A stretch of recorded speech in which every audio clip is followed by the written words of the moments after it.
On this First Amendment Friday, and coming up, we are talking with Ben Cody of the Ben Cody Band.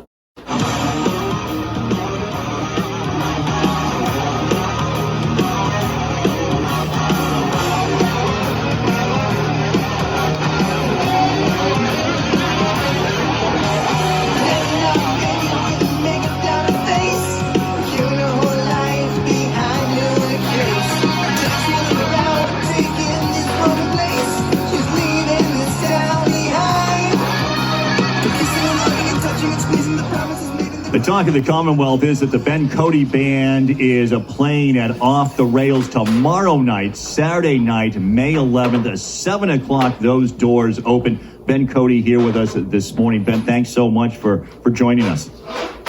Well, good morning, Hank. Thanks for having me on. I'm looking forward to this. Yeah, you guys are out and about. You're playing everywhere. Simple Man Saloon. You're up at the Wachusett Brewing Company in Westminster. They're great venue. You're hitting in Gardner and Fitchburg. So area band. Tell us about. You've been at it for a while now. Tell us about how it all got started.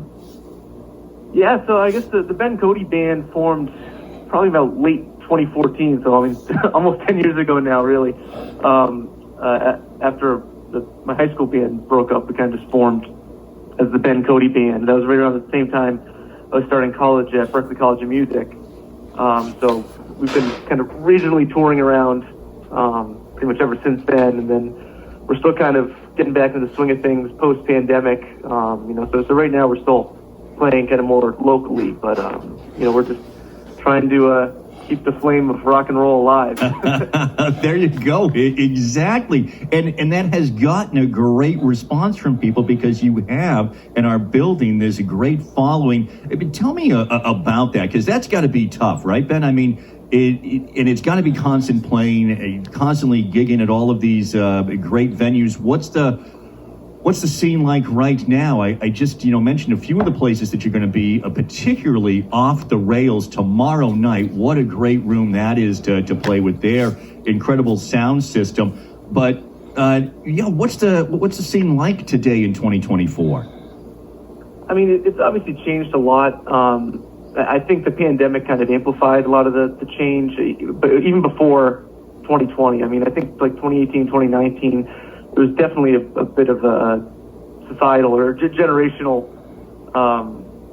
change, I think, as far as going out to see live music. And I think it's most important now to have a strong social media following and a strong presence online. And that kind of really, I think, transfers to the live music scene as well. Because during the pandemic, I started to focus a lot more on, my online presence and trying to build that up. And that's been doing really well. I just hit 100,000 followers on Instagram for the band. So we have fans all over the world, because of online. We're really seeing a lot of kind of real world crossover. And there's more people coming to our shows now than before. And we're starting to get, more of, our younger crowd coming in, from TikTok and Instagram to see us.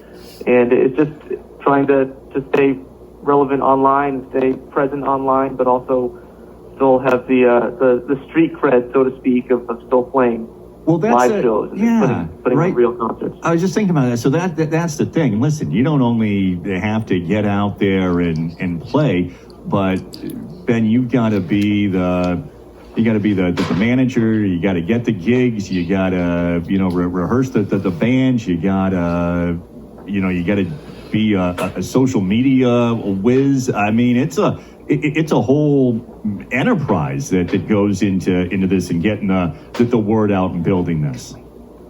Oh, absolutely. And 20 years, maybe even 15 years ago, really the goal was to get signed to a record label for bands, and then you'd have a label with a manager and agents that would really be doing, and producers that would be doing everything for you. And nowadays, I mean, the record labels really kind of lost power with streaming and all that, so everything really falls on the artist. So it's an incredible amount of work. You have to, be playing so many different roles, outside of just playing the music itself.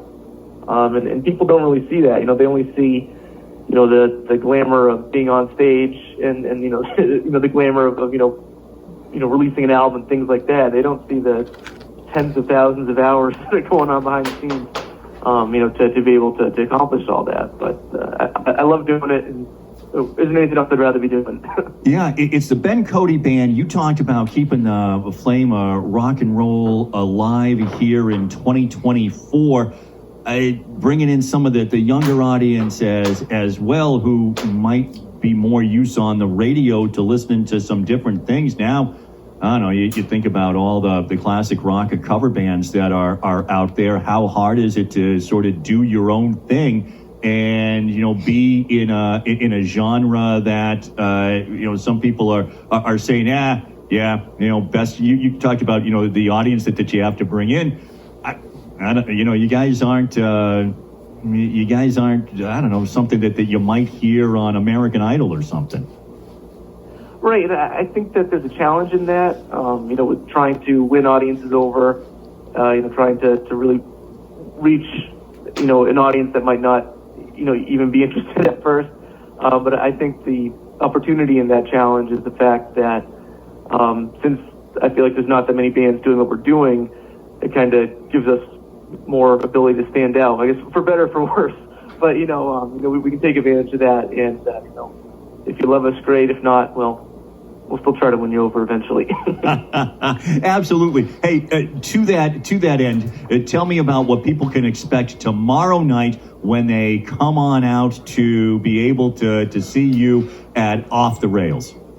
Yeah, Off the Rails. We've been looking forward to this for a long time. Doors open at 7 p.m. Music starts at 8. We have a Vermont-based band called Rumboat Chili's going to be opening up the show for us. And then, we try to, obviously, we have 4 original albums out right now. Our next album is going to be out June 14th, titled Celluloid Babylon. So we're going to be playing a lot of our original tunes. But, we just try to have every one of our shows just be a celebration of music and rock and roll. And it's a party everyone's invited to. So we do a lot of covers of some of our favorite artists. You can hear some Van Halen, maybe some Poison, some Aerosmith. We just try to have a good time and try to, to have the audience be as part of the show as we are. Yeah, tell us real quick. We've just got a minute left here, but about Celluloid Babylon, where people can get all of your past CDs. Yep. So all of our music, as of right now, are available on all streaming services, digital platforms. Spotify, Apple Music, Amazon, all those. Just search Ben Cody Band. Celluloid Babylon is going to be available on all streaming services and digital platforms as well, June 14th. We're really excited about this album. The Grammy Award-winning producer, Professor Randy Roos at Berklee College of Music, mastered it for us. And Pete Evick, who is the guitar player for the Bret Michaels band, Poison, mixed a few of the tracks. And Cherie Curry from the Runaways sang guest vocals on this one as well. Wow. With me on one song. So we're really looking cool. forward to this one. Great. All right, everybody, follow the Ben Cody Band, all social media. Check out the website as well. And Ben, thank you so much for being with us. So thank you so much, Hank. I really appreciate it. Right, Ben Cody Band, that's BenCote band.com. Check it out. All kinds of great, cool stuff there. You can get all the merch before you head out to see him tomorrow. Coming up, we are definitely going to be shifting gears as we're going to be